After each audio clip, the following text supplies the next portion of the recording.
Em Cristo eu vos cumprimento com a paz do Senhor. Quem trouxe a sua Bíblia, por gentileza? Evangelho de Lucas,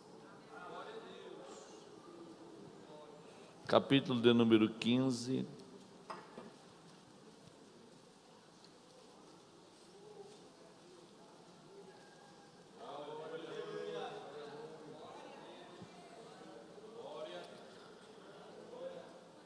Eu já tenho usado esse texto aqui e dentro daquilo que nós temos por falar, muitas coisas durante o longo da nossa caminhada de fé.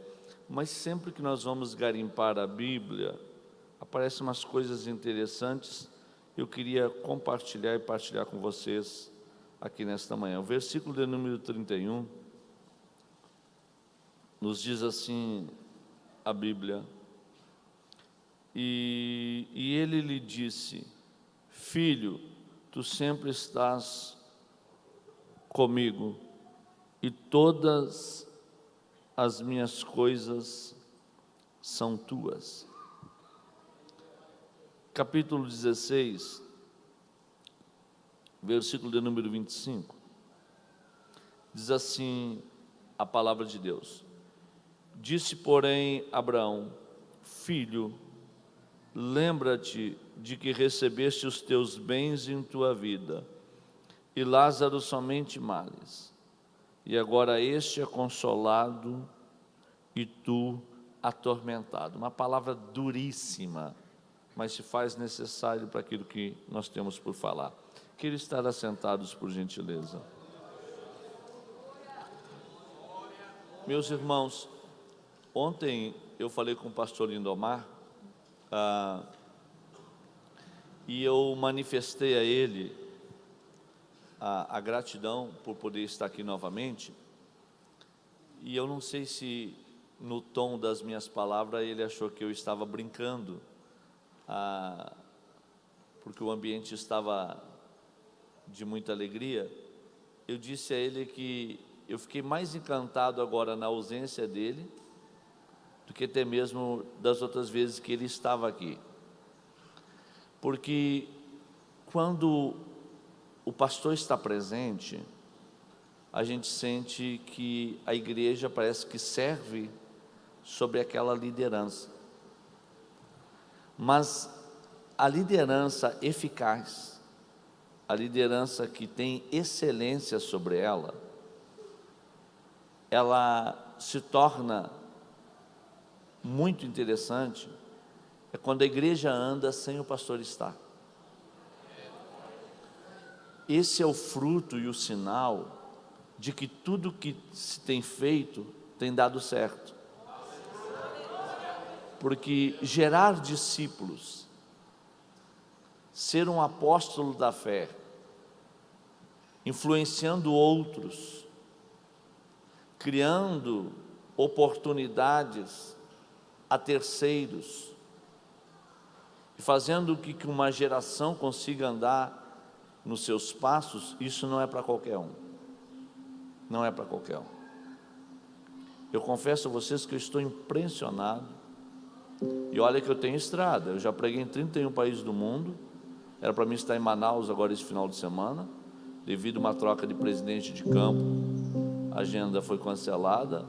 O pastor Lindomar me ligou em agosto, eu estava com o Emerson em Jaraguá numa festividade. Ele falou: eu estou te ligando porque os irmãos pediram, eu sei que tu não vai ter agenda.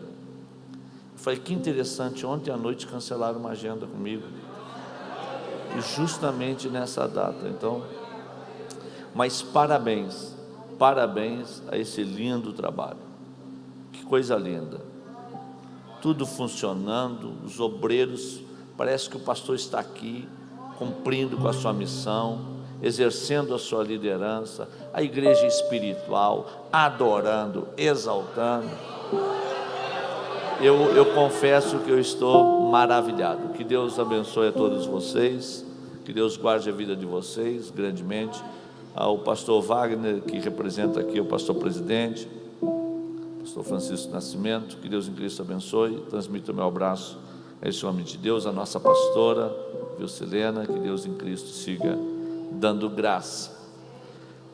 Meus irmãos, voltando aqui ao texto que ora nós acabamos de ler, sobre o tema que vocês escolheram, a Bíblia diz que Ele é o dono da festa, né? Só que na composição daquilo que temos por falar, eu vou agradecer o fundo, tá bom? O fundo eu agradeço.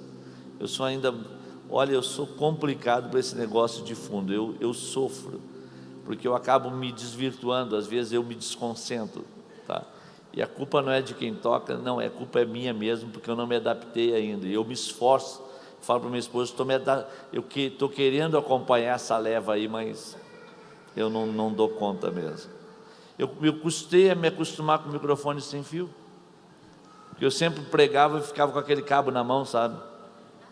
E às vezes na pregação ficava assim, o pessoal achava, eu ficava no cabo assim, aí peguei o microfone sem fio, eu ficava com a mão assim, o pessoal achava que eu estava pedindo alguma coisa.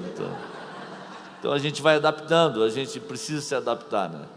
Mas eu vi uma palavra muito interessante de um amigo meu há poucos dias, e antes de eu entrar aqui, eu vou compartilhar com vocês, aproveitando essa deixa aqui. Ele falou o seguinte, que conforme os anos vai passando, a gente é obrigado a adaptar muitas coisas, né? A igreja precisa se adaptar. E ele disse que o neto dele foi na casa dele e acabou se machucando, passou pelo canto de uma mesa que estava no centro da casa e bateu com a cabecinha. E aí a esposa dele falou assim: olha, nós temos que, agora o tempo passou e os netos chegaram, nós temos que colocar proteção aqui, porque eles, no tamanho que eles estão, eles vão se bater nas mesas, nas cadeiras e tal. Aí ele disse que saiu para um compromisso, quando voltou estava tudo, né? Aquelas proteção nos cantos das mesas que a avó colocou, sabe? Com aquelas fitas, com aqueles negócios e tal. Muita coisa fora do lugar, muita coisa mesmo. E aí ela olhou para ele e falou assim: olha, essa coluna aqui que está no meio da casa aqui, eu não sei o que nós vamos fazer com ela, mas nós vamos ter que enfaixar alguma coisa aqui na volta, na altura da cabeça, porque senão... Aí ele falou assim: pois é, então deixa eu te falar um negócio, tem coisas que vai dar para nós fazer. A meninada chegou e nós vamos ter que adaptar mesmo. Agora, na coluna não dá para mexer não, que se mexer na coluna a casa cai. Então a meninada chegou aí e nós temos que nos adaptar, não é verdade? Muitas coisas nós mexemos por conta dos meninos, né? A turma gosta de um jogo de luz, a turma gosta de uma fumacinha de gelo, e a gente vai adaptando, a gente vai, né, vamos lá, vamos cuidando da meninada, não é verdade? Eles gostam de dançar um pouco e tal, e a gente vai adaptando, vamos deixando. Agora, quando eles fizerem nós mexer na coluna, aí nós vamos ter que trancar o pé, vamos dizer assim: isso aí não... Aí não vai dar, porque se nós mexer, a casa pode cair. Então, e eu luto para me adaptar. Eu luto para me adaptar a muitas coisas. A minha esposa às vezes sai dos congressos comigo e fala assim: e aí? Nem vou te falar nada. Fazer o quê? Vamos lá. Tem tanta coisa que eu pregava assim com naturalidade, que hoje eu tenho que fazer uma volta para falar, porque senão gera processo, irmãos. Já pensou? Hoje falar contra o pecado gera processo. Olha que coisa horrível. E nós temos que adaptar, e adaptando linguagem, e chega um ponto que a gente está privado de pregar quase tudo que a Bíblia manda nós pregar. Nós temos que usar uma linguagem figurada, temos que jogar palavras ao ar, mas a gente vai adaptando. Agora na coluna não vamos mexer não. Mas vamos lá. Como Jesus é o dono da festa, aqui está no capítulo 15, a parábola das coisas perdidas e achadas. Tudo que se perdeu quando foi achado virou festa, certo? Só que tem um porém. Se nós observar aqui o porquê desta parábola das coisas perdidas e achadas, nós vamos ver no princípio da parábola que Jesus aqui está em detrimento de defesa ministerial, porquanto Jesus, ele aparece dentro de Jerusalém, cumprindo com a sua missão, e se relacionando com pessoas e com pecadores, e ele vai contra a religião, vai contra os doutores da lei, aos fariseus e aos escribas, porque Jesus, ele aparece dizendo que ele veio do céu, que ele é filho de Deus, e ele, contrariando a doutrina dos religiosos, ele, quando sai do monte de oração, ele se assenta com os pecadores e vai comer com eles.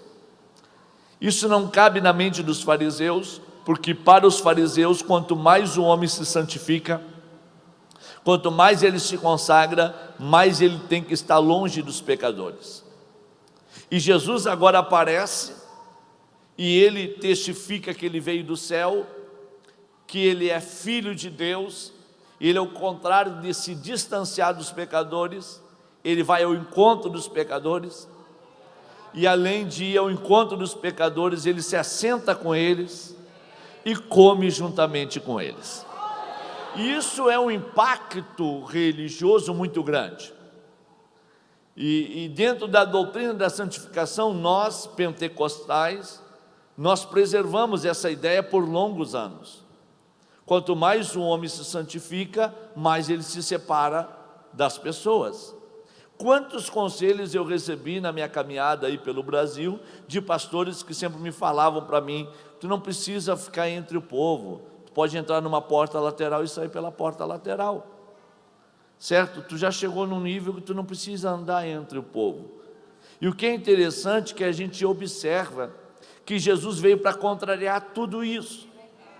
Ele veio para contrariar. Jesus, quanto mais se consagrava, quanto mais ele estava no monte de oração, quando ele descia, ele saía atrás. E eu fico pensando, se Jesus foi o maior exemplo, e esse exemplo deve ser seguido, quem somos nós? Hoje nós temos a questão do ministério da honra, não é verdade? Se criou esses ministérios de honra, e isso vale para todo o nosso território nacional. Honra, honra, honra, honra, tem que honrar, e acabou. Faça o que fizer, honra, e o resto que preste conta com Deus, mas a tua missão é honrar, honrar, honrar. Aí eu fui em Roma, na Itália, e eu peguei um guia e falei: eu quero ir lá no local onde Paulo foi decapitado. E me levaram lá onde o apóstolo Paulo terminou os últimos minutos da vida dele. Cheguei lá, entrei num ambiente úmido, frio, gelado, onde uma prisão foi feita, escavada na rocha, num ambiente de umidade, um ambiente gelado. Quando entrei lá, olhei um tronco feito de um mármore, de uma pedra, onde, segundo a tradição, ele foi amarrado ali para o carrasco decapitá-lo. Uma mesa de pedra, uns bancos de pedra, onde rolou a cabeça do apóstolo Paulo, abriu-se 3 fontes de águas, que está lá até o dia de hoje. E aí o pessoal ali falou assim: pastor, aqui essa mesa aqui, esses bancos aqui, o pessoal quando vem para cá, se senta aí para meditar um pouco. Se o senhor quiser ler alguma coisa, o senhor fique à vontade. E eu me sentei naquele banco ali, eu fiquei pensando comigo: se o maior pregador da história depois de Jesus terminou seus dias desse jeito, quem sou eu para voltar para o Brasil e querer aplausos, homenagens, honras, elogios? Quem sou eu? Assentado ali, o maior homem da história depois de Jesus, Paulo.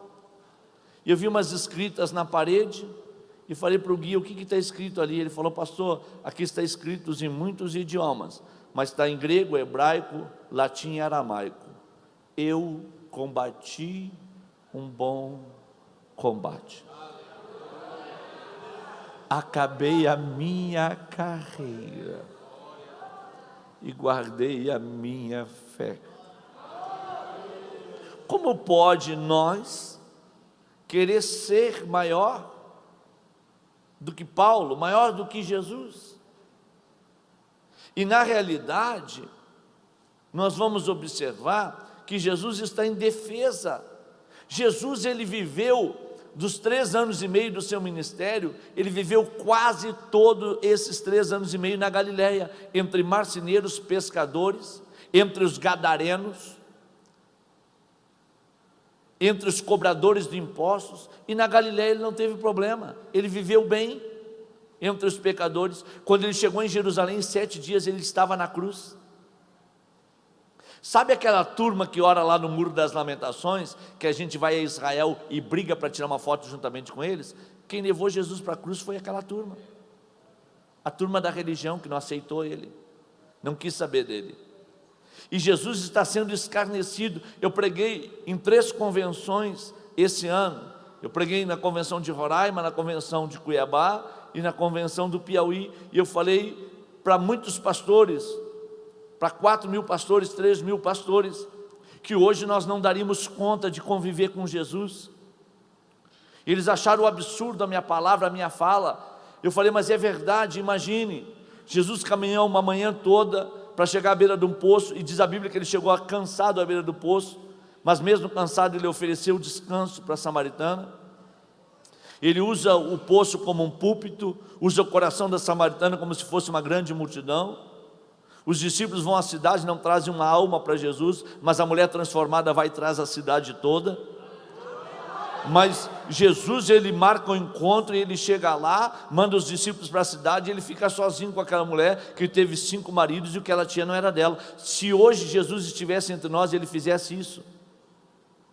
Já pensou eu vim pregar em Anápolis e vocês me pegar à tarde num lugar distante, deserto, e um obreiro desta igreja me vê conversando com uma mulher que é conhecida na cidade por ter 5 maridos, que ela tem não é dela, e eu estou lá sozinho conversando com ela? Eu teria que dar uma resposta numa reunião de ministério. O que vocês acham? Amanhã minha foto estaria em tudo que é rede social do Brasil, dizendo que eu fui pego com uma mulher que é conhecida na cidade como uma mulher de vida fácil, e eu estava sozinho lá conversando com ela, lá trocando uma ideia com ela. Jesus hoje teria desafetos terríveis conosco. Imagine, a mulher é pega em ato de adultério, é trazida para Jesus, Jesus está escrevendo na terra, e Jesus fala para os acusadores: quem não tem pecado, seja o primeiro a jogar uma pedra. Desde os mais velhos até os mais novos, todos vão embora, e Jesus fica sozinho com a mulher de novo, que acabaram de sair do ato de adultério.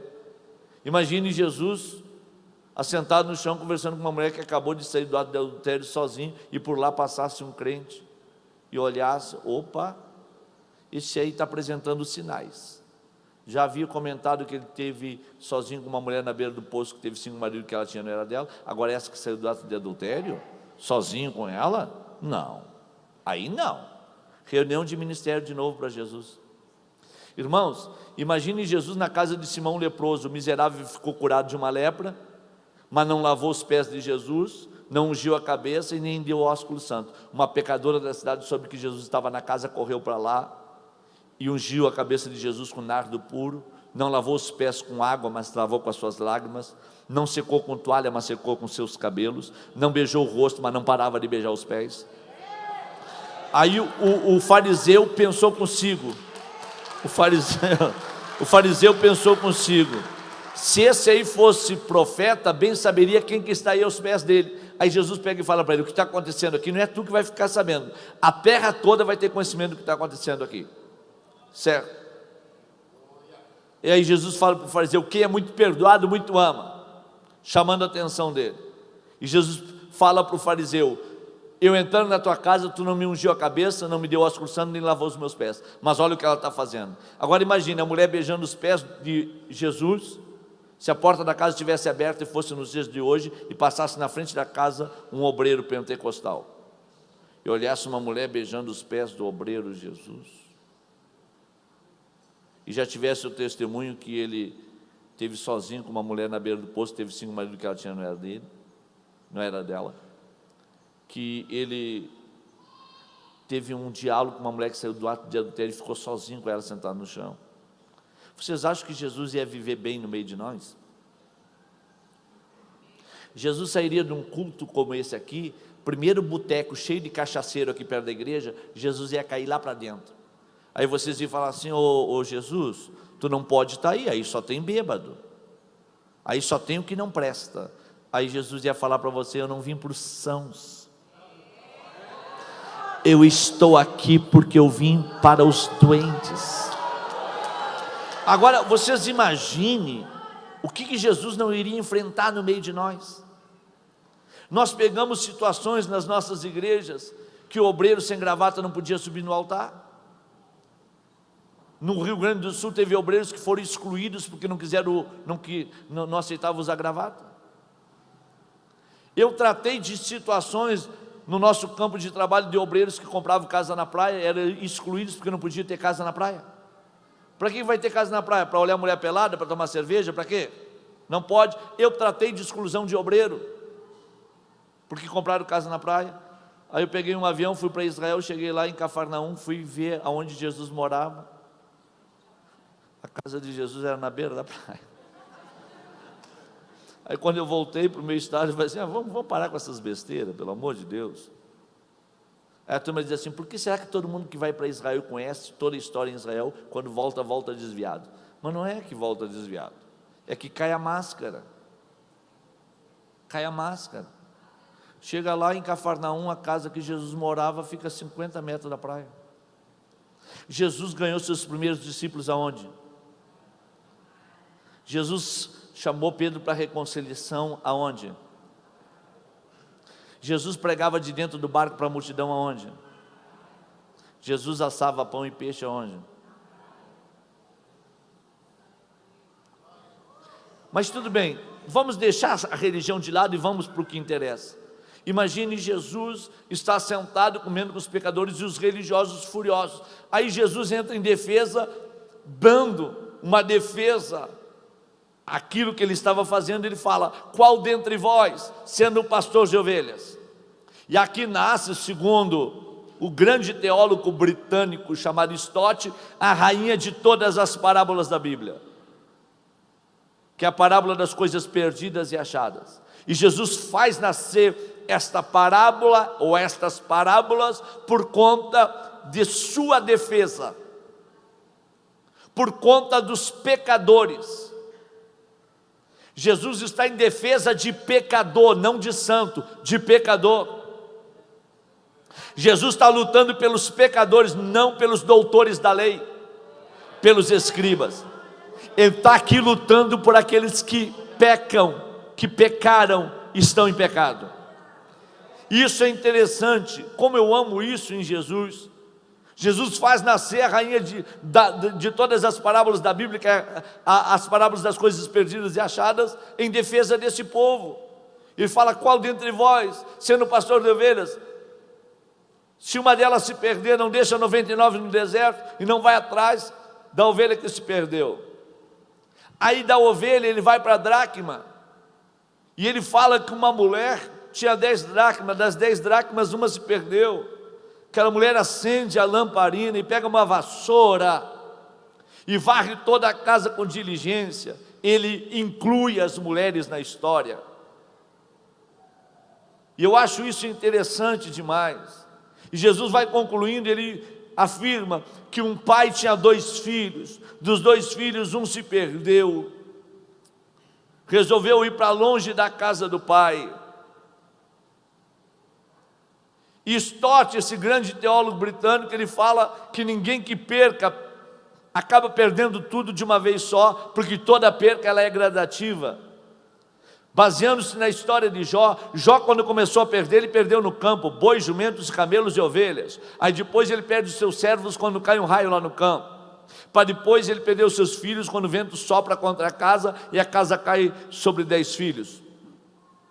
Aí depois ele vai perder a saúde. Depois ele perde a companhia dos amigos, ele perde a companhia dos velhinhos que paravam para ouvir os seus conselhos, e nem as crianças mais querem assentar na perna de Jó para conversar com ele. E por último a mulher de Jó sobe no monte, quando ele está vestido com pano de saco, com cinza sobre a sua cabeça, e fala para ele, tu somente está vivo porque tu é um homem íntegro, reto, se aparta do mal. Mas se tu negar a Deus pelo menos uma vez na tua vida, tu vai partir para a eternidade. Aquela mulher não queria a morte do esposo, ela queria descanso para a alma dela, porque ela já tinha jogado terra no rosto de 10 filhos que tinham morrido. Naquela época, quem sepultava os seus filhos eram os próprios pais.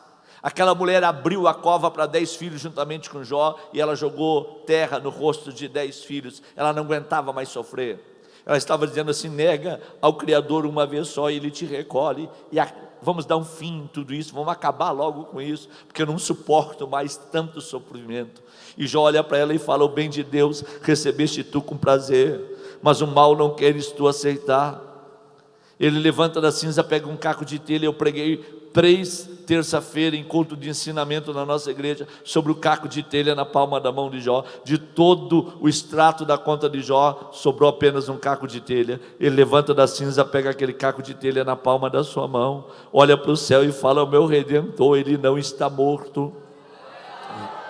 O meu Redentor, Ele está vivo, e por fim Ele se levantará sobre a terra. Porquanto para mim ainda há esperança, porque nu saí do ventre da minha mãe, nu voltarei para Deus. Quem me deu foi o Senhor, quem me tomou foi o Senhor. Deus para de pé no céu, olha para Jó, olha para o diabo e fala: está vendo, Satanás? Não tendo nada, ele não me nega. Não tendo nada e perdendo tudo, ele permanece fiel. E Deus vira o cativeiro de Jó. Eu preguei 3 terça-feira na nossa igreja dizendo: perca tudo, só não perca o teu caquinho de telha, porque desse caquinho de telha o império vai voltar novamente. Tudo que o diabo levou vai ser trazido de volta. Quem entende esta linguagem nesta manhã e pode abrir a boca para dar glória ao nome. Agora entenda, compreenda isso, que toda perca, ela é uma perca gradativa. E se vocês observar, Jesus está falando em perca. Aí Jesus fala o seguinte: de 100 ovelhas uma se perdeu, perca de 1%. De 10 dracmas uma se perdeu, perca de 10%. De 2 filhos um se perdeu, perca de 50%. Aí Stott, o grande teólogo britânico, ele fala que a parábola das coisas perdidas e achadas não termina na história do pródigo, mas ela se consolida, ela termina na história do rico e de Lázaro. Quando o rico se encontra no inferno, por andar esplendidamente e regaladamente e nunca parar para olhar para o céu, ele se encontra no inferno. Aí a perca foi de 100%. Então a perca começa em 1% e termina em 100%. Porque toda perca, ela é gradativa, ela começa aos poucos. Ninguém que perde, perde tudo da noite para o dia. Existe uma perca gradativa. Só que é o seguinte: quem perdeu uma ovelha, quando achou, chamou os vizinhos e amigos. A mulher que perdeu a dracma, quando ela achou a dracma, ela chamou vizinhos e amigos. Mas quando o irmão se perdeu na casa do pai e ele reconciliou, o filho foi chamado para a festa, mas não quis entrar. O pai não chamou vizinhos e amigos, mas o pai queria que o outro filho entrasse na festa, mas o filho não quis entrar na festa. O que é interessante é que dentro dessas parábolas existem muitas coisas a serem faladas e mencionadas. Se eu fosse falar sobre as ovelhas, o tempo aqui nós entraríamos na tarde falando sobre a questão dos pastores de ovelhas lá no deserto da Judéia. A questão da dracma, a mulher inclusa na parábola. A mulher, ela pega, acende a lamparina, tem lâmpada. Para a lamparina ser acesa tem que ter óleo, tinha lamparina. Ela acendeu a lamparina. Mas o objeto, o instrumento usado para ela achar o objeto de valor foi a vassoura. Se ela não varre, ela não acha. Hoje tem muita lâmpada e pouca vassoura. Hoje é muito azeite e pouca vassoura. É fogo para tudo que é lado, mas ninguém limpa nada. Está faltando vassoura. O objeto de valor foi encontrado quando a vassoura foi usada. Porque o objeto de valor, para ele aparecer, a sujeira tem que sair para fora. Poder do Espírito Santo que não joga sujeira para fora não é poder do Espírito Santo, não. O poder do Espírito Santo, fogo de Deus, é para limpar. Fogo de Deus, sem pecado, ninguém permanece no meio desse fogo, certo? Hoje tem muito fogo e pouca vassoura. Está faltando vassoura. A mulher acendeu a lamparina, mas ela pegou a vassoura e varreu. Quando a sujeira saiu, o objeto de valor apareceu. Tem muito objeto de valor que vai aparecer, mas tem que ter fogo e a sujeira tem que sair. Aí sim, vai aparecer e Deus vai ser exaltado. Ok, tranquilo, tudo em ordem, tudo em ordem. A mulher entra na história. Aí Jesus vai complementando e vai falando: mas um pai tinha 2 filhos, dos 2 filhos um se perdeu. Dentro desta parábola aparecem 3 fazendeiros. 3 fazendeiros. Quando o pai o filho mais novo pede a parte da fazenda que lhe pertence, diz a minha Bíblia, que o pai reparte entre os dois a fazenda. Em vida ele reparte a herança. O menino mais novo pega a parte dele, 1/3 da fazenda, e vai embora para uma terra longínqua, e fica mais velho com a outra parte da fazenda. Cadê o terceiro fazendeiro que nasce na parábola? É o fazendeiro de porco. Quando o menino está longe da casa do pai, ele pensa em voltar para a casa do pai, aparece o fazendeiro de porco. O fazendeiro de porco dá trabalho, mas não dá amor. O menino tem fome e deseja comer as alfarrobas dos porcos, o fazendeiro de porco não lhe oferece um lanche. Ele está fedendo a porco, mas o fazendeiro não lhe oferece um banho. Ele está com a roupa suja, mas o fazendeiro não lhe oferece uma muda de roupa. Ele está no meio do chiqueiro. Ele tem desejo de voltar para a casa do pai, mas o fazendeiro não lhe oferece uma passagem para ele regressar à casa do pai.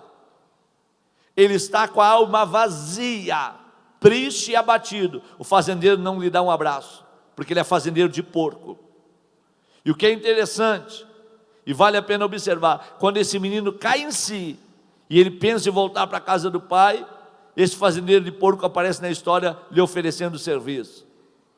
Só que quando ele cai em si novamente, ele pensa, na casa do meu pai os trabalhadores vivem bem melhor do que eu, mas eu levantar-me-ei, irei ter com meu pai e dir-lhe: pai, pequei contra o céu. Como eu gosto dessa expressão desse menino, e eu já falei tanto desse menino em congressos de jovens espalhados por essa nação. Quantas mensagens eu preguei baseado na história desse menino, porque eu sempre admirei esse menino. Esse menino, quando ele pensou em pecar, quando ele pensou em desobedecer o seu pai, primeira coisa que ele pensou: vou respeitar a casa do meu pai. Se tiver que fazer coisa errada, se tiver que viver pecando, eu vou para longe da casa do meu pai, porque dentro da casa do meu pai não é lugar de viver pecando, não. Na casa do meu pai é lugar de viver consertando. Eu não vou fazer o que não se deve ser feito dentro da casa do meu pai. Eu vou para uma terra longínqua, e lá eu faço o que me der na cabeça para fazer, mas eu vou respeitar a casa do meu pai, porque a partir de hoje não obedeço, não me sujeito mais às suas ordens, não aceito as suas disciplinas, mas para mim fazer isso, eu vou pegar o que é meu e vou para bem longe. Quantos congressos eu preguei para a juventude do Brasil e falei assim: ó, tu quer pecar? Respeita essa casa. Pega a tua moambinha e vai dar uma volta na Europa, vai dar uma volta nos Estados Unidos, tá? Fica uns 3 anos lá e aí te rebenta por lá. Mas quando tu voltar, volta para servir. Quando tu voltar, volta no temor. Quando tu voltar, volta para se apaixonar, para servir. Respeita essa casa. Respeita, esse lugar aqui não é lugar de fazer o que nós queremos, não. Aqui nós não fizemos o que nós queremos, aqui nós fizemos o que Ele quer. O dono da festa não é nós, o dono da festa é Ele.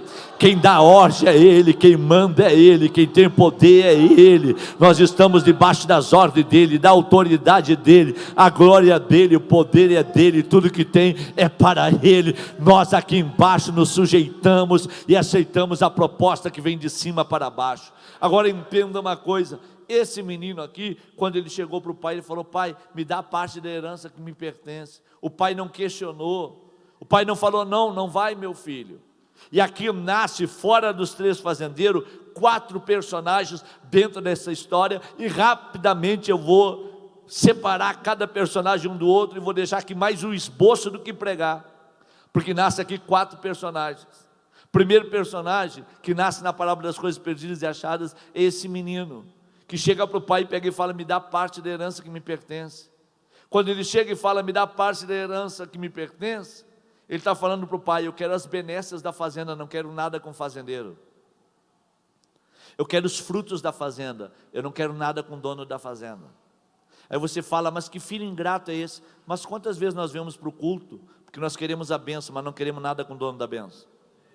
Quantas vezes nós vemos para o culto e nós queremos a vitória, mas não queremos nada com o dono da vitória? Quantas pessoas que vêm para o culto e querem a cura, uma vez recebendo a cura, vão embora para nunca mais voltar, porque eles queriam a cura, mas não querem nada com o dono da cura. Eu tenho um filho meu que está me dando um trabalhinho, Mateus, e esses dias ele estava deitado no sofá. Eu falei: meu filho, tu tem que pensar no futuro, tu tem que pensar no futuro, o futuro está vindo aí. E ele deitado no sofá lá, com o controlezinho na mão, falou: relaxa, pai, está tudo tranquilo. Fala, pai, como é que tu não vai se preocupar com amanhã? Ele olhou para mim e falou assim, eu só estou pela herança. Meu futuro está garantido, pai. Fique em paz. Aí, claro que ele falou brincando. Eu fiquei pensando, mas será que esse camarada... Rapaz, eu falei para minha esposa, esse aí é artista.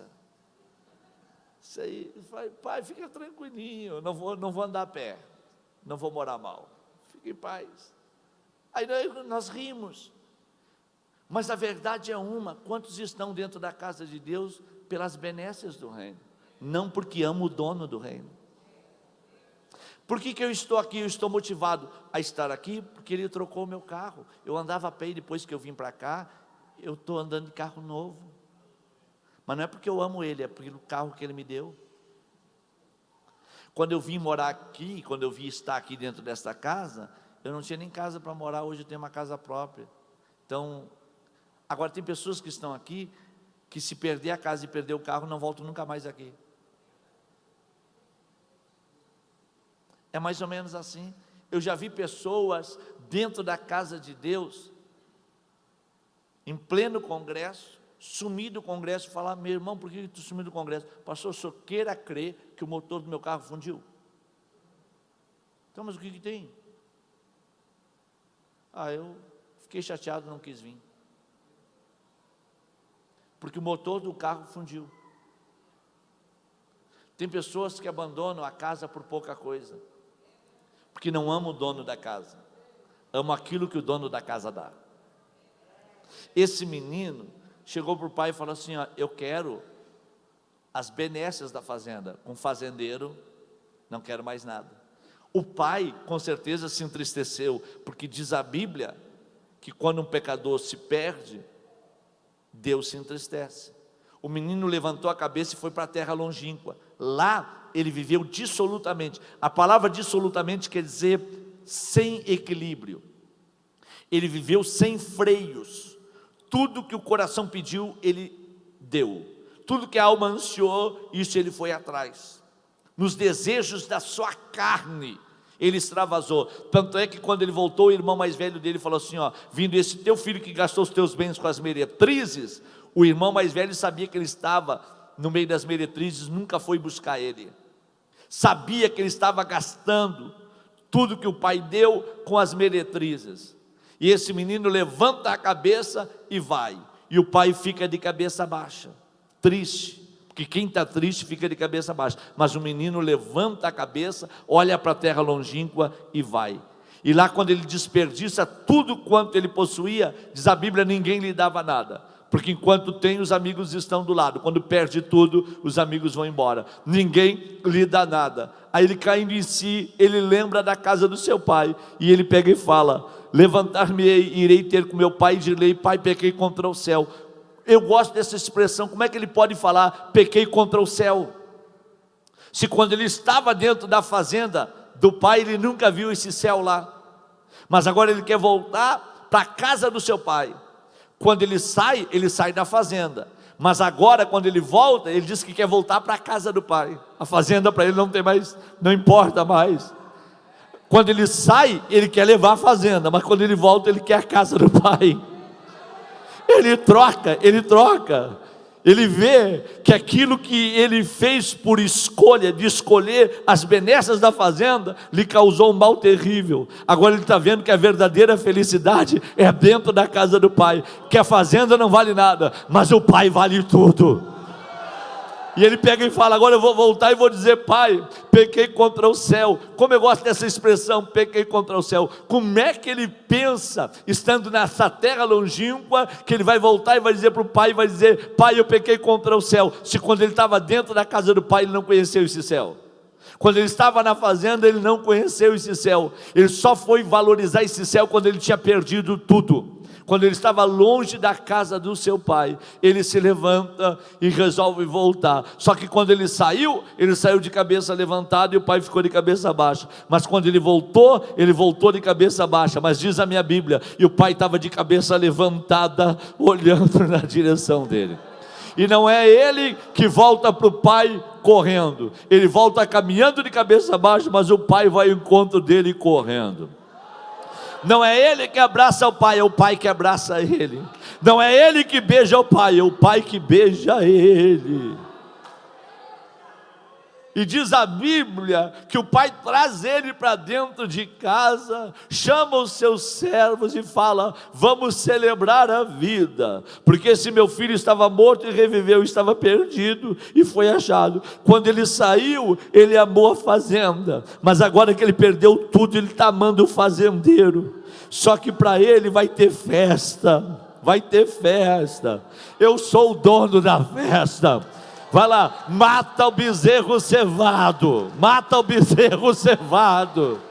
Chama a todos os funcionários que tem na fazenda. Vamos fazer uma grande celebração, porque o meu filho estava morto e reviveu, estava perdido e foi achado. E a festa começa na fazenda. E eu fico pensando uma coisa, e eu reparto isso com vocês. Imagine, a lógica nossa, irmãos, é estar onde Jesus está, não é verdade? Porque onde Jesus está tem alegria, tem milagre, tem cura, tem transformação. Onde Jesus está acontece tudo. Mas eu já estive num lugar onde Jesus não está e acontece tudo também. Uma das primeiras vezes que eu fui para Israel, tinha pouco movimento, era um mês de março, e eu entrei no Jardim da Ressurreição, e lá no Jardim da Ressurreição tinha pouca gente, por milagre. E eu falei para o guia: deixa eu ficar um pouquinho aí dentro do túmulo de Jesus que está vazio. E eu me segurei naquela cela que eles colocaram de proteção, para onde ele esteve deitado ali, e ajoelhado naquela cela. Eu falei: Deus, Tu és poderoso, como Tu és grandioso. Escrito na parede, Ele não está mais aqui, mas já ressuscitou. Quando eu saí para fora, o guia falou: por que Tu está chorando se o homem não está aí? Eu falei: é porque ele não está aí, é que eu choro. Porque ele não está aí, é que eu fui resgatado. Porque ele não está aí, é que eu fui transformado. Porque ele não está aí, que a minha alma se alegra. Porque ele não está aí, é porque há esperança. Porque ele não está aí, porque a minha fé foi renovada. Porque ele não está aí, nós respiramos. Por ele não está aí, há esperança. Por ele não está aí, o mundo vive. Por ele não está aí, nós estamos debaixo da graça. Por ele não está aí, o Espírito Santo foi dado. Ele é o dono da festa. Ele não está mais no túmulo, mas está aqui. E você pode nesta manhã levantar as duas mãos para cima, abrir essa boca que Jesus te deu e dar um brado de glória ao nome desse Deus. Ok, agora entenda uma coisa, compreenda, escute aqui. Sabe o que eu penso? Quando aquele menino voltou para a fazenda, se o pai dele tivesse morto e fosse o irmão dele que fosse receber ele na porta da fazenda, o que vocês acham? Teria festa na fazenda? Sandália no pé, anel no dedo, veste nova, bezerro morto? Sabe qual foi a sorte daquele menino? Foi a minha sorte e a tua sorte. Sabe qual é a nossa sorte? Que a nossa vida não está na palma da mão de irmão, a nossa vida está na palma da mão do Pai. E o nosso Pai não está morto, o nosso Pai está vivo. E tu pode abrir a tua boca nesta manhã e dar glória ao nome desse Deus. Tu não é filho de pai morto, tu é filho de pai vivo, e Ele é o dono da festa. Tu pode levantar as duas mãos para cima nesta manhã e falar para o diabo ouvir: minha vida não está na palma da mão de irmão, a minha vida está na palma da mão do Pai. E o meu Pai não está morto, o meu Pai está vivo. Quem aqui é filho de pai vivo e pode, abre a tua boca e dá um brado de glória ao nome desse Deus e fala para o inferno ouvir: meu Pai está vivo, meu Pai está vivo. E o teu Pai estando vivo, a tua vida não está na palma de irmão, está na palma da mão do Pai. E pronto. Eu sinto a presença de Deus na casa.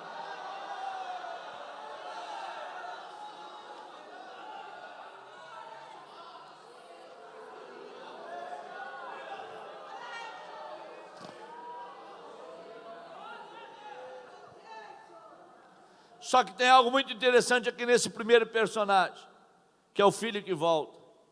Quando ele volta para a casa do pai, ele queria ser como um dos trabalhadores, mas ele é tratado como filho. Ele não espera a festa, mas tem festa. Quem é o dono da festa?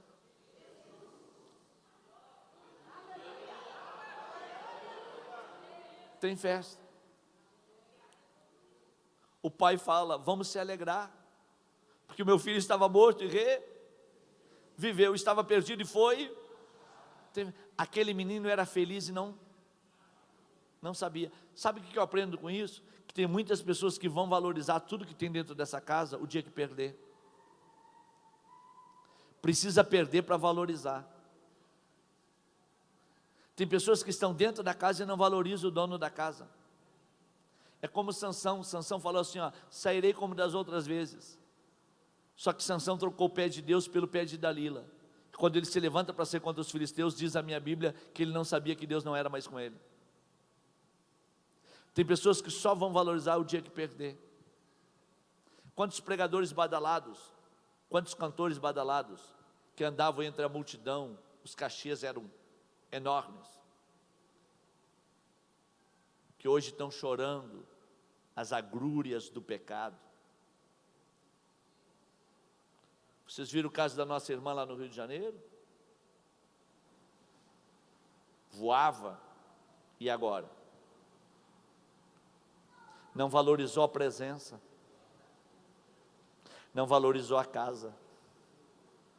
Não brinque com Deus.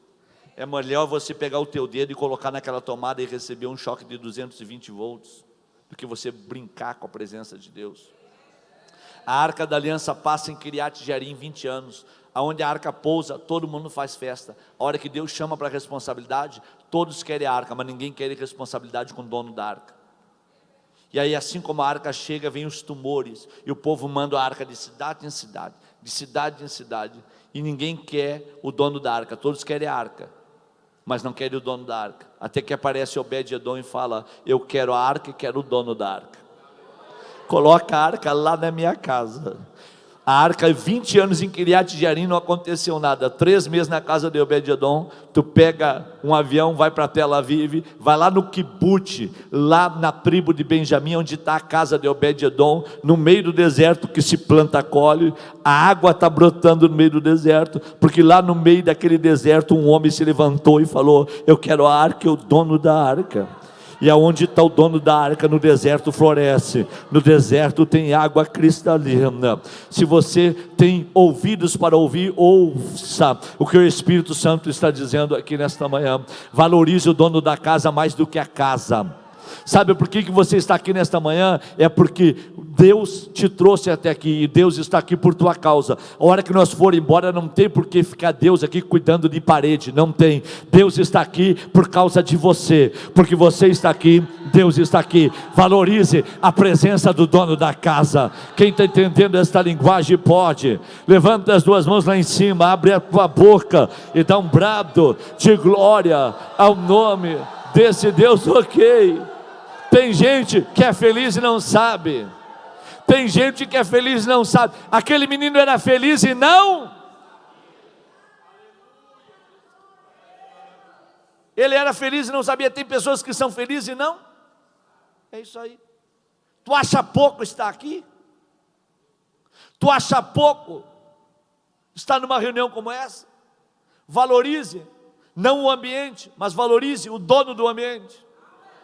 Não valorize o templo, mas valorize o dono do templo. Valorize, porque você é feliz e você tem que saber onde é que está a felicidade.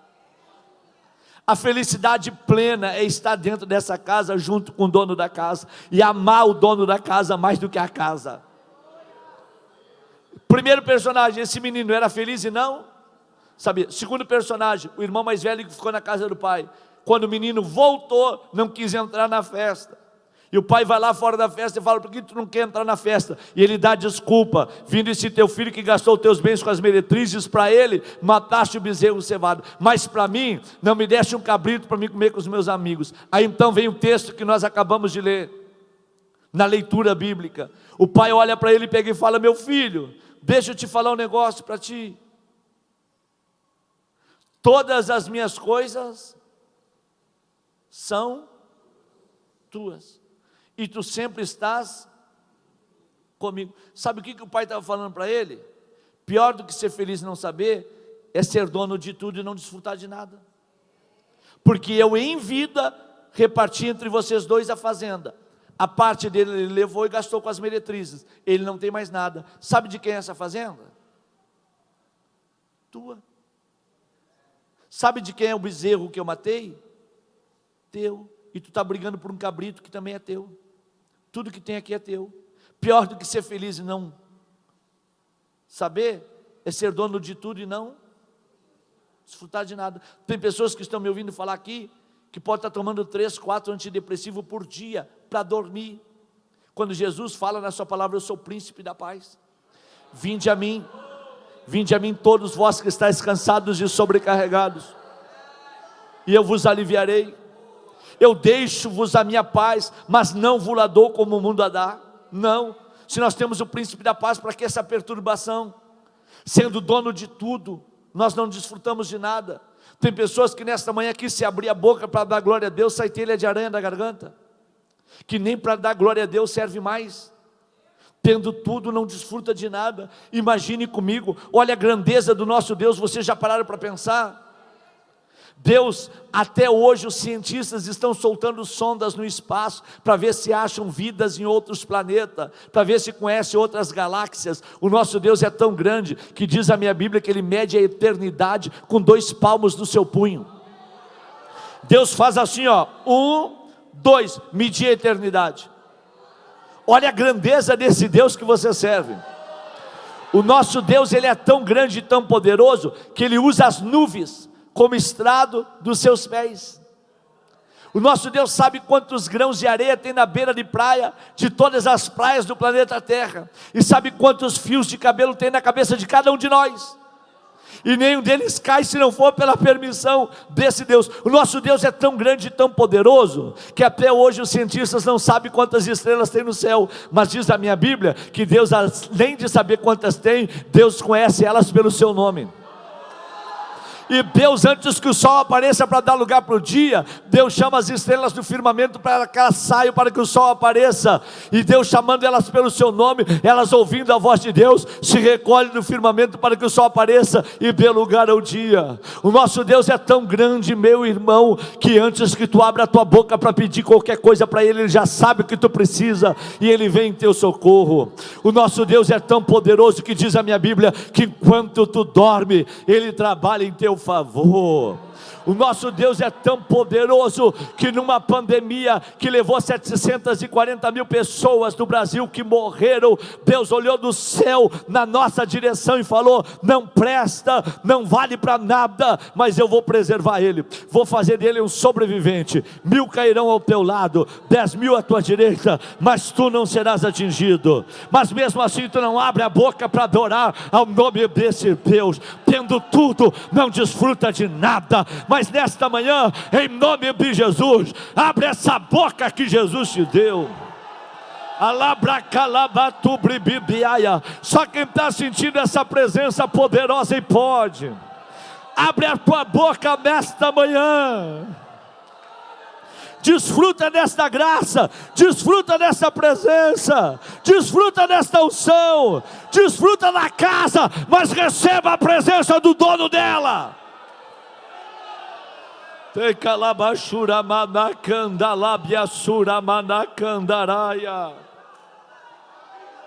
Glória! Só quem está sentindo a presença do dono da festa, abre a boca e dá um glória a Deus, vai lá. Mas dá um glória a Deus mais alto. Orakamashurimianda. Terceiro personagem, o rico da parábola. Andava esplendidamente, andava regaladamente. Deus amava tanto aquele miserável que mandou um mendigo para a porta da casa do miserável. Mas Ele amava mais as coisas que tinha do que a alma do mendigo que está na porta da casa. O Lázaro foi enviado por Deus para a porta da casa do rico. O rico tinha de tirar ele de lado de fora e colocar para dentro, pagar um tratamento médico para ele, oferecer uma porta de emprego porque era rico. Mas o mendigo está na porta da casa do rico, o Lázaro. E o rico está andando esplendidamente, regaladamente. E o Lázaro está lá na porta. A resposta que aquele rico precisava para o futuro dele para a alma dele estava na boca do mendigo. Mas ele não quis saber. Nunca trate as pessoas por aquilo que elas têm. Nunca. Quem de vocês já conheceu algum mendigo crente? Nunca? Então vou te dar uma dica. Quando você vier em viagens longas pelo Brasil e você vê um andarilho na beira da estrada, experimente parar o teu carro. E se possível, senta na beira do asfalto e pergunta para aquele andarilho: me conta um pouquinho da história da tua vida. Eu te dou certeza que a maioria deles não passaram por dentro dessa casa. Eu tenho um amigo meu que foi pregar em Joinville, Santa Catarina. Quando ele desceu no aeroporto de Curitiba, que o motorista foi buscar ele, eles pararam num posto de gasolina para abastecer o carro. Aí chegou um mendigo, pedindo carona. Aí o motorista nem moral deu para o mendigo.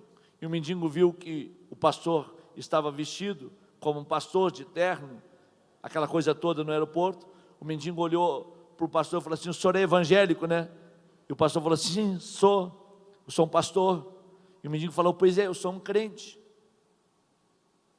O pastor falou assim: crente? Ele falou assim: crente e mendigo, qual é o problema? O senhor tem uma casa, a minha casa é o mundo. Eu sou crente. Eu falei: é mesmo? É. Sirvo ao Deus de Abraão, Isaque e Jacó. Aí o irmão foi lá acertar a conta da gasolina. Quando voltou, passou constrangido, falou: ele é nosso irmão aí. Aí o irmão fez aquela carinha, sabe? Falei: aí, pastor, ele quer uma carona, vamos dar carona para ele? Se para o senhor não tem problema. Colocaram o mendigo, as coisas do mendigo no porta-malas do carro. O mendigo sentou na porta, no banco de trás. E o mendigo leu um texto da Bíblia que ele tinha, baseado na defesa de Estevão em Atos dos Apóstolos, e pregou uma mensagem para os dois, desde Abraão até o arrebatamento da igreja. E os dois desceram a serra de Curitiba para Joinville, chorando e falando línguas estranhas. Quando chegou lá em Joinville, o pastor foi deixado no hotel, e o irmão falou para o mendigo: onde é que o senhor quer que eu lhe deixe? O mendigo olha para ele e fala assim: ó, não faça nada mais e nada menos do que aquilo que o Espírito Santo colocou no teu coração para fazer. O irmão ficou desconfiado. Como ele estava perto da casa dele, encostou o carro na frente da casa, entrou e falou para a esposa dele: eu fui buscar o pastor no aeroporto, estou com um mendigo aí na frente, dentro do carro. E ele falou para mim: o homem é crente, diz que não é para mim fazer nada mais e nada menos do que aquilo que o Espírito Santo mandou eu fazer. A esposa dele, muito sensível, falou: quem sabe, enquanto tu não leva ele no barbeiro aqui, que é o nosso irmão da igreja, paga um corte de cabelo para ele fazer a barba, eu preparo uma roupa tua. Oferecemos um banho e uma roupa para ele. Depois oferecemos um lanche para ele, tu leva ele no terminal rodoviário e manda ele para onde ele queira e deseja ir. Assim como a irmã orientou, o irmão foi lá e pegou o mendigo e levou para cortar o cabelo, aquela coisa toda, veio, tomou um banho, trocou de roupa. Aí ele levou o mendigo no terminal rodoviário, perguntou: para onde é que tu queres ir? Ele falou: quero ir para Criciúma. O irmão pagou a passagem, colocou no ônibus, e o mendigo foi embora com a tralha dele. Quando foi à noite, congresso gigante, culto espiritual, Deus toma uma irmã em profecia, vem na direção daquele irmão, e Deus fala na boca da irmã: eu estou muito feliz contigo, porque nesse dia tu alegraste a minha alma. Eu, o Senhor, depois de muito insistir contigo, tu deixaste eu andar dentro do teu carro, de carona contigo. Hoje eu estou feliz demais com a tua atitude. Meu irmão, não despreze ninguém pela aparência, porque Deus nos visita e bate na porta da nossa casa por pessoas insignificantes que, revestidas de anjos, aparecem para ver os nossos comportamentos. Quem entende esta linguagem? Aquele rico andava esplendidamente, regaladamente, e aqui em vida ele nunca parou para olhar para cima. Quando ele se encontrou no inferno, que ele estava com a porta mudada de lugar, ele olha para cima cima, ele enxerga o mendigo no seio de Abraão, e levantando os olhos, ele fala: pai Abraão, manda Lázaro molhar o dedo e refrescar minha língua, porque eu estou atormentado nesta chama. Aquele miserável só deixou para olhar para cima, quando não dava mais tempo, mas para você ainda tem tempo, e nesta manhã, tu pode olhar para cima, porque o céu não é um sonho, o céu é uma realidade. Quem aqui tem desejo de chegar no céu, por gentileza, abre a tua boca e fala para o diabo ouvir: eu quero o céu, desejo o céu, e eu vou chegar no céu. Quem aqui tem desejo de céu, por gentileza, abre a tua boca e fala para o diabo ouvir: eu quero o céu, por isso eu vou olhar para cima. Agora entenda uma coisa: ele deixou para olhar para cima quando não dava mais tempo, porque a porta mudou de lugar. Escute isso: a porta vai mudar de lugar. Hoje quem está dentro do palácio um dia vai ter que sair, quem está fora vai entrar. Lázaro entrou para dentro do palácio e o rico saiu, porque a porta mudou de lugar. Ok? Eu preguei aqui no Goiás, numa grande catedral, e falei para o pastor da igreja: o senhor quer ser mendigo de pão, mendigo de água? Ele falou: em nome de Jesus, mendigo aqui não existe. Aqui nós estamos nadando, nós estamos flutuando nas bênçãos de Deus. Eu falei: então eu vou pregar no culto hoje à noite, baseado na história do rico e do mendigo. O rico e o mendigo. O mendigo, quando estava aqui na terra, mendigo de pão. Ele desejava comer das migalhas que saiu de dentro da casa do rico, mas ele não roubava, porque ele era crente. Não trapaceava e não enganava, porque o coração dele não estava na terra, o coração dele estava no céu. E ele sabia que aqui na terra ele não ia ter nada, mas quando chegasse no céu, a festa começaria. Ele tinha certeza que o céu era a sua maior herança. E aquele mendigo, ele serviu a Deus não tendo nada aqui na terra, mas não abriu mão do céu, porque aqui na terra ele foi mendigo de pão. Só que quando o rico se encontrou no inferno, ele falou: pai Abraão, manda Lázaro molhar o dedo, porque lá na terra ele foi mendigo de pão, agora eu sou mendigo de água. Manda ele refrescar minha língua, porque eu estou atormentado nesta chama. Eu te pergunto: é melhor ser mendigo de pão ou mendigo de água? Quem sabe o que tu queira hoje tu não tem, que a tua alma anseia, isso tu não possua, mas não tem problema. O ouro que os homens estão se matando por ele aqui na terra, lá no céu só serve de tapete para a igreja andar por cima. Quantos entendem esta linguagem? Pode abrir a boca para dar glória a Deus. Sabe o que é pior? Pior do que ser feliz e não saber, é ser dono de tudo e não desfrutar de. Mas pior do que ser dono de tudo e não desfrutar de nada, é pensar que é dono de tudo, quando na verdade não é dono de nada. Sabe quem era o rico? Ele pensava que era dono de, mas na verdade ele não era dono de nada. A pior coisa que existe dentro do reino de Deus é um pensar que é maior que o outro. Jesus pega uma toalha, vai lavar os pés dos seus discípulos, e ele pega e fala para os seus discípulos: o maior no reino do meu Pai é o menor aqui embaixo. Assim como o Filho do Homem faz, fazeis vós também, porque o menor aqui embaixo é o maior lá em cima, e o maior aqui embaixo é o menor lá em cima. Tem pessoas que pensam: eu sou fazendeiro, eu tenho muito boi no campo. O dia que tu morrer não cabe um bezerro no teu caixão. Ah, mas eu tenho muito recurso financeiro. O dia que tu morrer, o cofre não vai dentro do teu caixão. Não pensa que tu é dono de tudo, porque tu não é dono de nada. Nada. Tem muitas pessoas que pensam: a obra anda por conta daquilo que eu dou. Sem você a obra andaria da mesma maneira. O meu dízimo é o maior da igreja, eu sou o homem mais abençoado, pela graça. Não te exalta muito, que daqui a pouco ele te coloca lá para baixo. Ele pegou o Zaqueu que estava em cima e jogou para baixo, e pegou o Bartimeu que estava embaixo e levantou para cima, porque ele coloca todos no mesmo lugar. Não pensa que tu é maior que ninguém, porque tu não é maior do que ninguém. Tu não tem nem o dedinho menor da mão de Jó. Jó era o homem mais rico da terra, e quem falou isso foi o próprio Deus, e ele perdeu tudo de forma gradativa, mas acabou perdendo. Quem é tu perto de Jó? Nesta manhã te humilha, dá uma descidinha, volta a adorar a Deus, e entende que se você tem alguma coisa é pela graça de Deus e pela misericórdia de Deus. Pensando que era dono de tudo, na verdade ele não era dono de nada. Ele deixou para olhar para cima quando não dava mais tempo. Quando ele se encontrou no inferno, ele levantando os olhos ao céu, ele viu a Lázaro no seio de Abraão. Ele deixou para olhar para cima quando não dava mais tempo. Mas para nós nesta manhã tem tempo. Volta a olhar para cima, porque o céu não é um sonho, o céu é uma realidade. Quem aqui tem desejo de chegar no céu, abre a tua boca e dá um brado de glória ao nome desse Deus. Se você pode, pega a mão do teu irmão que está do teu lado. Eu já estou encerrando. Pega a mão da tua irmã que está do teu lado aqui no púlpito para dar o exemplo, faça o mesmo. Pega a mão desta pessoa que está aí do teu lado, por gentileza, e aperta bem apertada a mão dele até ele abrir a boca e dar glória a Deus. Aperta bem apertada a mão dela até ela abrir a boca e dar glória a Deus. Levanta a mão desse guerreiro para cima, levanta. Levanta a mão dessa guerreira para cima, levanta. Eu vou te dar 50 segundos para tu fechar os teus olhos e abrir a tua boca. Quem tem glória, abre a boca e dá glória. Quem tem aleluia, abre a boca e dá aleluia. Quem é batizado com o Espírito Santo, receba renovo agora.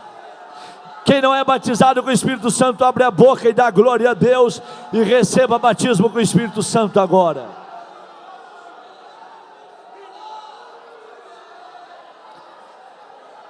$40 segundos, fecha os olhos e abre a boca, vai.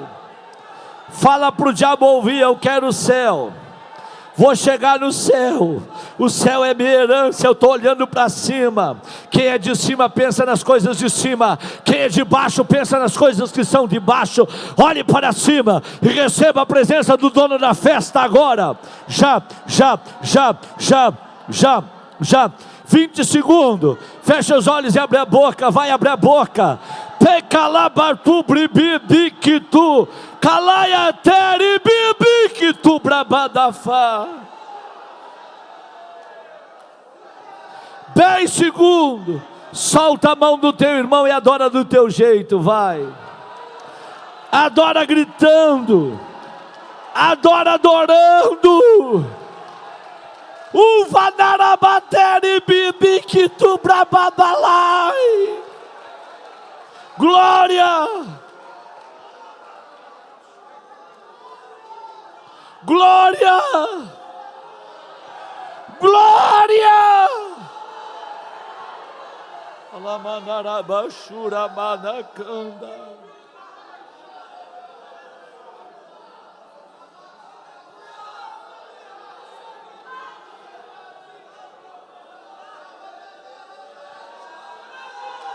Glória!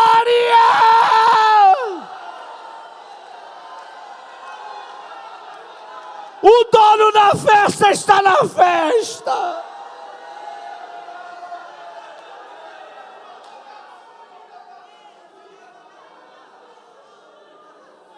Orabacama, chovinaya seribia.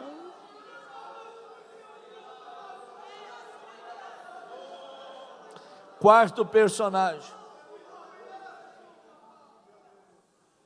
o mendigo Lázaro. Escute aqui, sabe quem era Lázaro? Mendigo crente.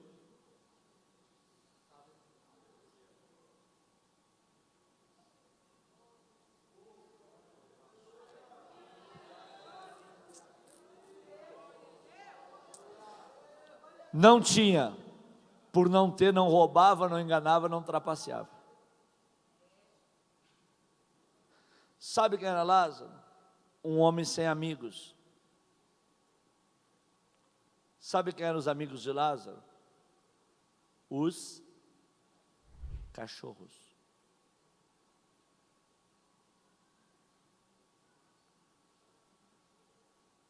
Pouco tempo atrás descobriram que na saliva dos animais existe um cicatrizante.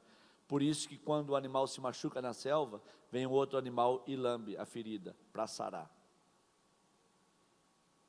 Lázaro tinha feridas e os cachorros vinham lamber as feridas para ajudar na cicatrização. Porque eram os únicos amigos que Lázaro tinha. O rico está dentro do palácio, mas por Lázaro não ter nada, ele não quer a amizade de Lázaro. Os amigos de Lázaro são os cachorros. E deixa eu falar um negócio para vocês. É melhor ter cachorros amigos do que estar na palma da mão do amigo cachorro. Tem muito amigo cachorro, que quando tudo está bem, estão do lado. Se o vento soprar, vai ficar só os cachorros, porque os cachorros, amigos valem mais do que um amigo cachorro.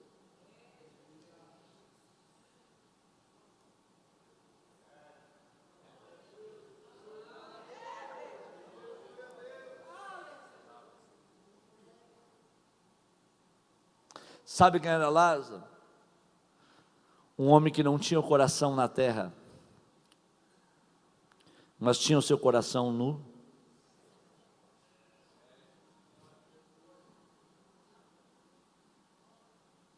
Ele não pensava nas coisas de baixo, mas ele pensava nas coisas de...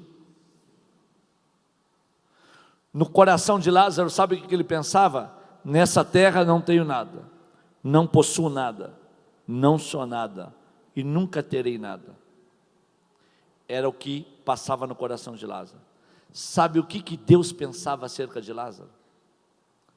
Não diga que tu não tens nada, quando na verdade tu és dono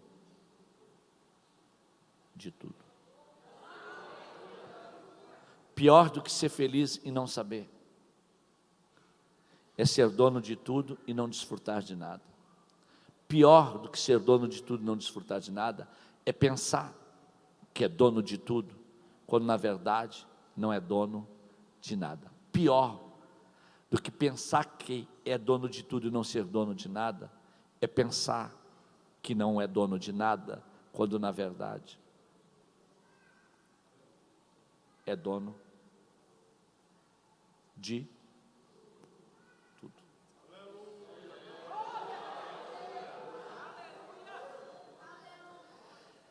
Tu já parou para pensar o que Deus fez com você? Do nada te fez você ser dono?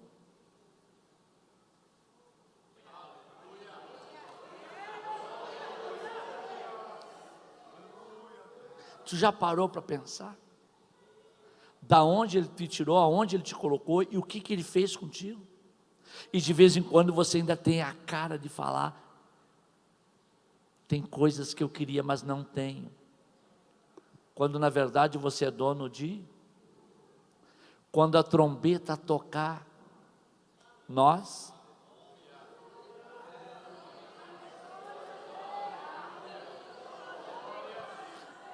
No reino de Cristo, no período do milênio, sabe quem é que vai mandar nessa terra? Sabe quem é? A igreja sobe, grande tribulação acontece, 7 anos nas bodas do Cordeiro, nós vamos descer lá em Jerusalém. A lei sairá do monte do Senhor. Quem vai dar a lei no período do milênio é o próprio Cristo. E quem vai cuidar da terra, sabe quem é? A igreja junto com Cristo por 1000 anos. Quem hoje aqui não é nada, no período do milênio tu vai ser prefeito no mínimo de 4 a 5 cidades. Está mais ou menos para você? Então não abra a boca e não diga que você não tem nada, porque você é dono de tudo. Quem entende esta linguagem nesta manhã e pode adorar e glorificar o nome desse Deus? Eu estou esperando o céu. Quem espera o céu juntamente comigo? Quem tem desejo nas coisas que são de cima? Irmãos, deixa eu falar um negócio aqui para vocês, eu já estou encerrando. Sabe qual é a minha vontade aqui nesta manhã? É fazer um apelo somente. Convidar todos vocês juntamente comigo para nós aceitar Jesus de novo. Tirar a capa, abandonar a religião, ser livre, deixar de ser escravo, viver a grandeza de cima e não a escravidão aqui de baixo, ter uma expectativa de eternidade viva. Paulo falou: se a sua esperança fosse nas coisas desta vida, quão miserável homem ele era, porque a esperança dele não estava aqui, mas estava no porvir. Eu não penso um dia em ficar nessa terra. Eu sou cidadão do céu. Eu não prego para ser salvo, eu prego porque eu sou salvo. Se a trombeta tocar nesta manhã, eu estou indo embora. Nada me prende nesta terra. Eu quero o céu e eu vou chegar no céu. Quem aqui tem desejo de céu de verdade? Abre a tua boca e fala para o diabo ouvir: eu vou chegar no céu. Desta manhã, quem quer viver uma loucura com Deus a partir desta manhã, abre a boca e dá glória a Deus. Quem a partir desta manhã quer começar a viver uma loucura com o céu? Só quem quer de verdade viver essa loucura, sai do teu lugar e vem aqui na frente. Eu quero orar pela tua vida agora. Mas não vem de boca fechada, vem glorificando, vem exaltando. O vanarabatu bribidi que tu brabada canta. Aia vai a subra. Vem gritando pelo céu, vem adorando o céu, vem exaltando, vem, abre caminho, vem, cola no altar, vem pra cá, vem, chega aqui, chega.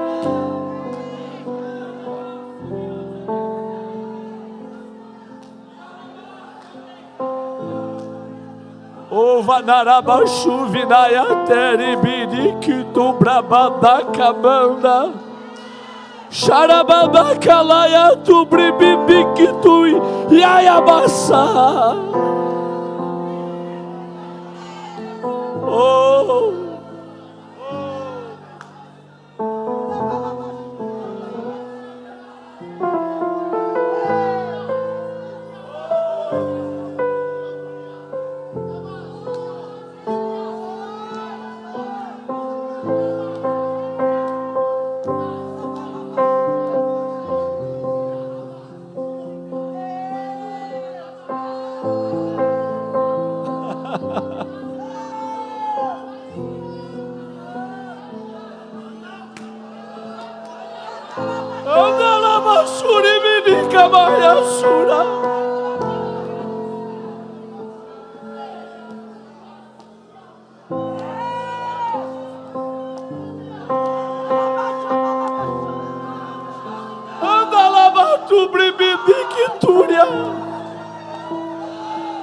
Xarabadalabatu bribidi que tu brabada vai.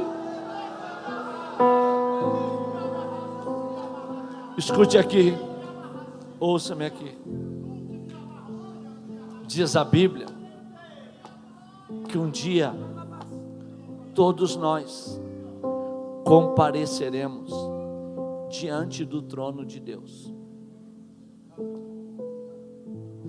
Imagine Deus assentado no trono e nós todos assim diante do trono. Um telão vai se abrir na eternidade, um telão. Jesus vai parar à direita do Pai e vai falar para nós: vocês venceram, vocês conseguiram chegar, vocês são campeões.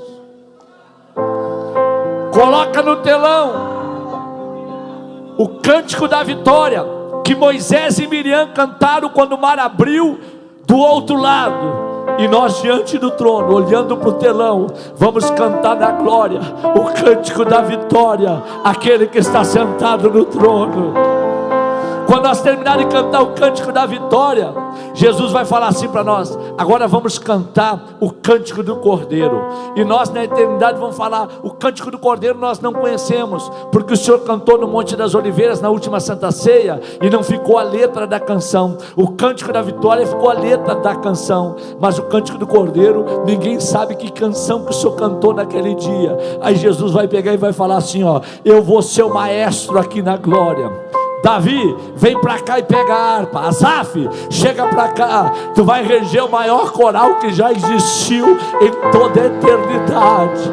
E tu diante do trono vai cantar o cântico da vitória, o cântico do Cordeiro. E nós nunca mais sairemos de lá, porque vai vir novo céu, vai vir nova terra, e para sempre estaremos. Alabraço, bebida. Esse dia está chegando. não tem mansão, não tem carro 0 quilômetro, não tem conta bancária, não tem avião, não tem hotel de luxo que nos segure nesta terra. Nós vamos subir, nós vamos subir, nós vamos subir. Quem tem desejo de céu de verdade, levanta as duas mãos lá em cima.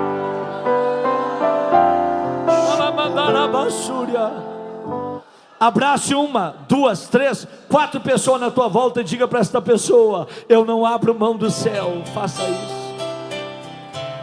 Abrace 1, abrace 2, abrace 3, abrace 4. Isso. Fale para esta pessoa: eu não vou abrir mão do céu, e eu quero te ver no céu. Faça isso. Ela viu quando o mestre ali chegou. Isso. Numa casa ele entrou, ela então se aproximou. Vai até essa pessoa que você ama muito sentia, e diga para ela: eu não abro mão do céu e nem de você. Ela pegou, faça isso, um perfume muito raro, dentro de um vaso caro, muito tempo de preparo pra usar naquele dia. Repudiaram o gesto dela e ela então ignorou. O que ela mais queria era adorar o Salvador. Pelo tanto que chorava, os pés dela ela molhava, mas com os cabelos ela o enxugou. Meu Deus! Só ele e ela sabia o porquê da adoração. O perfume exalava o cheiro de gratidão. Ele já tinha visto ela, já havia perdoado ela e dado a ela salva. Quem pode cantar? Quem pode cantar? Quem pode? Você vira, ele não tem. Canta aí! Adorar a ele não tem preço, não tem não.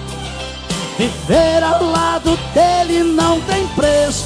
Por isso eu agradeço a ele, a minha. Mais uma vez. Servir a ele, amada sua. Meu Deus! Adorar a ele não tem preço.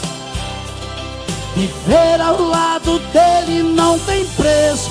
Por isso eu agradeço a ele, a minha salva. Quem já foi salvo por ele? Quem já foi salvo por ele? Quem já foi salvo por ele aí?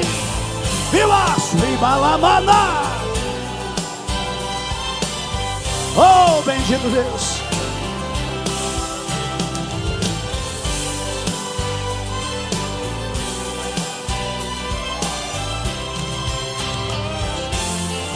Repudiaram o gesto dela e ela então ignorou. O que ela mais queria era adorar o Salvador. Pelo tanto que chorava, os pés dela ela molhava, mas com os cabelos ela o enxugou. Só ele e ela sabia o porquê da adoração. O perfume exalava o cheiro de gratidão. Ele já tinha visto ela, já havia perdoado ela e dado a ela sal. Vamos levantar nossa voz e cantar para ele. Cê vira, canta com fé. Oh, Jesus. Viver ao lado dele não tem preço. Por isso eu agradeço a ele, a mim. Mais alto, mais alto. Oh, Jesus. Adorar a ele não tem preço, não. Viver ao lado dele não tem preço. Por isso eu agradeço a ele, a minha salvação. A minha salvação. Levanta a mão e adora o seu Jesus aí.